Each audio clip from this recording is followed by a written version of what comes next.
Vous foudroyez cette idée qu'une fois de plus, le Japon, comme après les Abenomics, viendrait à décevoir. Vous foudroyez cette idée qu'il s'agirait d'un nouveau faux départ. Pourquoi vous croyez cette fois au réveil de l'économie japonaise, Céline? Alors Guillaume, je pense que les choses sont différentes cette fois-ci et très différentes. Tout d'abord, vous parliez tout à l'heure de la hausse des salaires. Il faut quand même avoir en tête que la progression de 5,5% des salaires qu'on a connus cette année, c'est du jamais vu depuis 1989. Donc ça fait plus de 30 ans qu'on n'a pas vu ça. Donc c'est quand même unique. La deuxième chose, c'est que on a des taux, on a vu, le 10 ans japonais, qui sont passés à quasiment 2%. Là aussi, c'est du jamais vu depuis 1996. Donc ça fait quasiment 30 ans. Donc on est sur des temps très très longs. Et troisième chose, pour la première fois, depuis là aussi plus de 20 ans, on laisse les sociétés faire faillite au Japon. C'est incroyable, parce qu'il faut savoir qu'on a 250 000 sociétés zombies au Japon, des sociétés qui survivent parce que les taux restent à zéro et qu'on les laisse survivre. Donc on a vraiment des marqueurs que je n'avais moi-même jamais vu et que nombre d'entreprises n'avaient jamais vu au Japon, sur toute une génération. Chasser le naturel, il vient au galop. Les sociétés japonaises restent bien plus mal gérées que les entreprises américaines ou européennes. 41% du PIB japonais en cash dans les sociétés japonaises contre 24% en Europe. C'est vrai, Guillaume, qu'il n'y a pas tous les indicateurs qui sont ouverts. Mais ce qui compte, c'est la tendance. Et comme je le disais tout à l'heure, du côté des entreprises, on voit des choses bouger. Vous voyez que c'est 2 fois plus de fusions-acquisitions au Japon qu'il y a 5 ans aujourd'hui.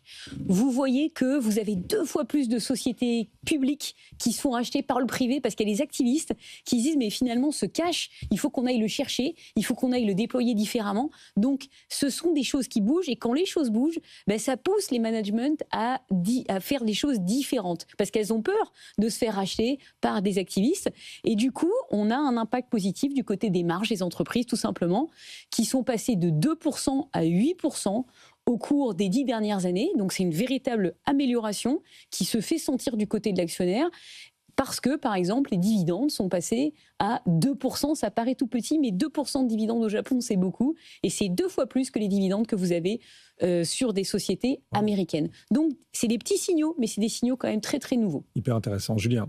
Alors, merci pour votre argumentaire, parce qu'il est quand même toujours très percutant. Et là, les entreprises zombies au Japon, ça me rappelle l'Italie, en vrai.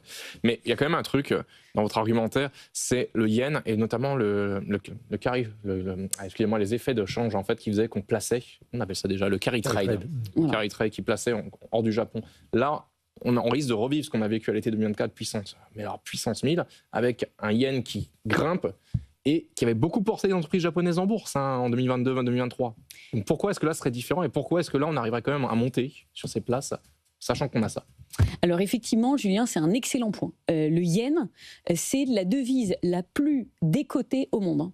On a une décote du yen d'à peu près 45% en parité pouvoir d'achat par rapport aux autres devises. Et ça, c'est un énorme risque pour non seulement le Japon, mais surtout pour l'ensemble des places financières.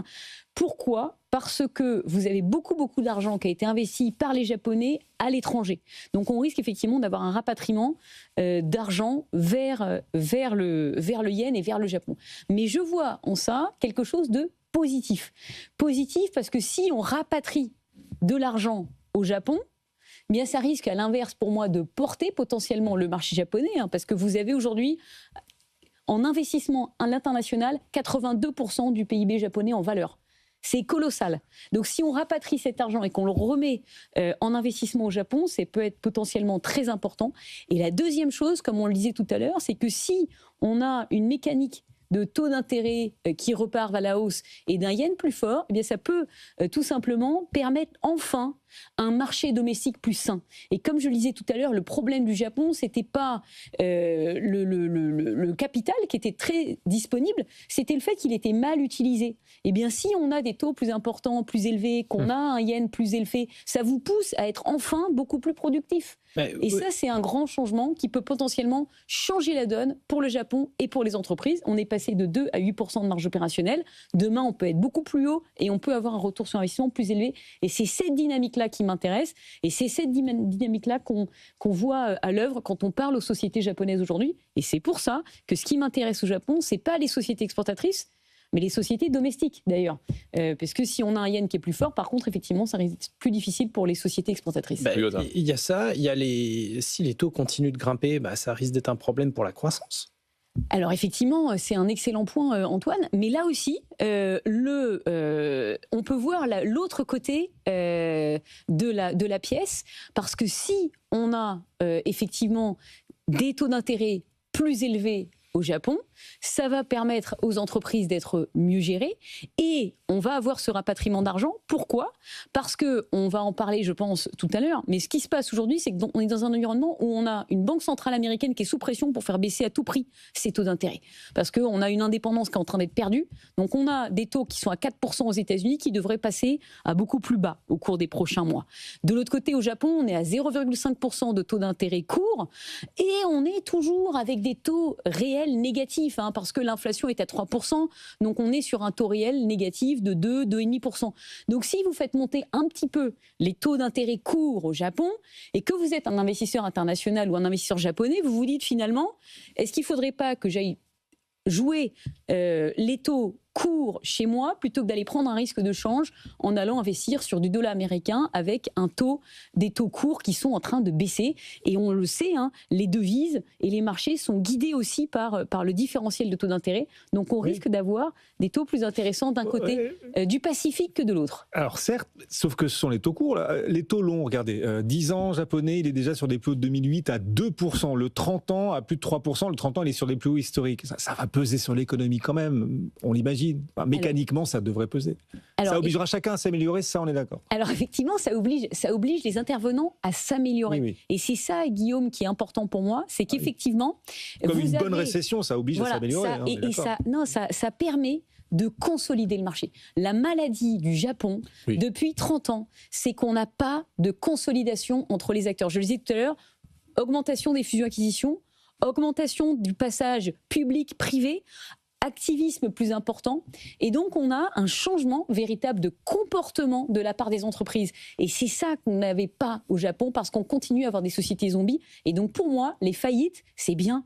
C'est bien parce que ça permet enfin aux sociétés qui étaient bien gérées de prendre des parts de marché, de profiter de cette disparition de sociétés zombies qui leur faisaient de la concurrence en ayant des marges très faibles. Il faut savoir que vous avez 850 chaînes de supermarchés au Japon. La moyenne des marges de ces chaînes de supermarchés, c'est 1%. Elles font quasiment pas de marge, mais elles continuent à survivre. Il y a 850 différentes marches, entreprises différentes de supermarchés. Voilà, c'est ça. Il y a trois surtout qui dominent, les trois supérettes, 7-Eleven.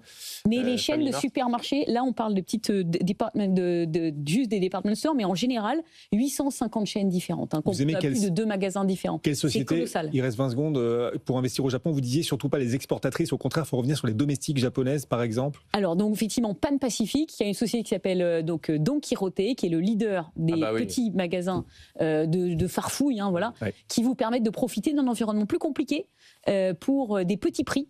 Donc ça, c'est une société qui me semble très bien positionnée. Pan Pacific, Don Quirote. Voilà. Merci beaucoup, Céline. Vous restez avec nous, ça vous dit ? Tout à fait. Elle reste. On est ensemble pour encore une petite heure. Et dans un instant, c'est la dernière demi-heure de cette séance qu'on va vivre ensemble avec Céline à nos côtés, qui continuera beaucoup de force de conviction, toujours un argumentaire très clair que vous pourrez retrouver en replay d'ailleurs, mais elle continuera à nous apporter sa vision des marchés au-delà du Japon dans un instant.